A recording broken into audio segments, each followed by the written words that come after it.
ஐயனார் துணை சீரியல்ல நிலா சோழன் கிட்ட வாழ்க்கையில உன்னோட லட்சியம் என்ன அப்படின்னு கேக்குறாங்க. எனக்கெல்லாம் ஒரு லட்சியமும் இல்ல.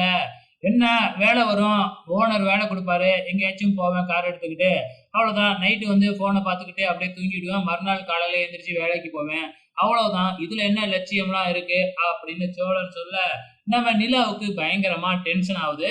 நான் எப்படி இப்ப சென்னையில வந்து ஓனா வேலை செஞ்சு சொந்தமா நானே ஒரு பில்டிங்க எடுத்து கட்டணும், அதுக்கு டிசைன் பண்ணணும்னு லட்சியத்தோட இருக்கேன். அதே மாதிரி தானே உனக்கும் ஏதாச்சும் லட்சியம் இருக்கும் அப்படின்னு கேட்டா, அப்படியெல்லாம் ஒண்ணுமே இல்லவே இல்ல அப்படின்னு சோழன் சொல்லிடுறாப்புல. அதுக்கப்புறம் கவலைப்படாதீங்க. நான் நைட்டு ஃபுல்லா யோசிச்சு காலையில சொல்றேன் அப்படின்னு படுத்து தூங்கிடுறாப்புல. இந்த பக்கம் நம்ம அனீஸு சேரனுக்கு ஃபோன் பண்ணி, இந்த மாதிரி ஊர்ல இருந்து சொந்தக்காரங்கலாம் வராங்க. சந்தாவ அழைச்சுக்கிட்டு போறதுக்கு. சந்தா வேற அழுதுகிட்டே இருக்கு அப்படின்னு சொல்றாப்புல. நான் உடனே வரேன் அப்படின்னு சொல்லிட்டு நம்ம பாண்டியையும் அழைச்சுக்கிட்டு நம்ம சேரன் கிளம்பிடுறாப்புல. இந்த பக்கம் மறுநாள் காலையில எந்திரிச்ச உடனே வந்து பாத்தீங்கன்னா, நம்ம சோழன் தன்னோட லட்சியம்னு சொல்லி 3 வயசுல டாக்டர் ஆகணும்னு எனக்கு ஒரு லட்சியம்.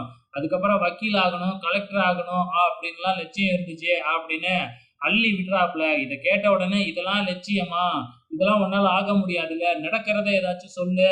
உதாரணத்துக்கு ஒரு 5 கார் வாங்கி நீயும் வந்து பாத்தீங்கன்னா, ஒரு டிராவல்ஸ் ஆரம்பிக்கணும்.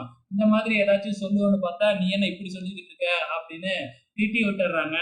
இந்த பக்கம் சந்தா வீட்டுக்கே வந்துடுறாங்க. நம்ம சேரனும், பாண்டியும். ஸோ அதுக்கப்புறம் வந்து பார்த்தீங்கன்னா, இப்ப அவங்க எல்லாம் வராங்க. வந்தா சந்தாவ பார்த்தா கண்டிப்பா கூட்டிக்கிட்டே போயிடுவாங்க. அவங்களலாம் நம்ம தடுக்கவே முடியாது அப்படின்னோனே, "பேசாம 2 பேரும் கிளம்பி எங்க வீட்டுக்கு வந்துருங்க" அப்படின்னு கூப்பிட்டு பார்க்குறாப்புல. "இல்ல உங்க வீடையும் அவங்க கண்டுபிடிச்சுருவாங்க.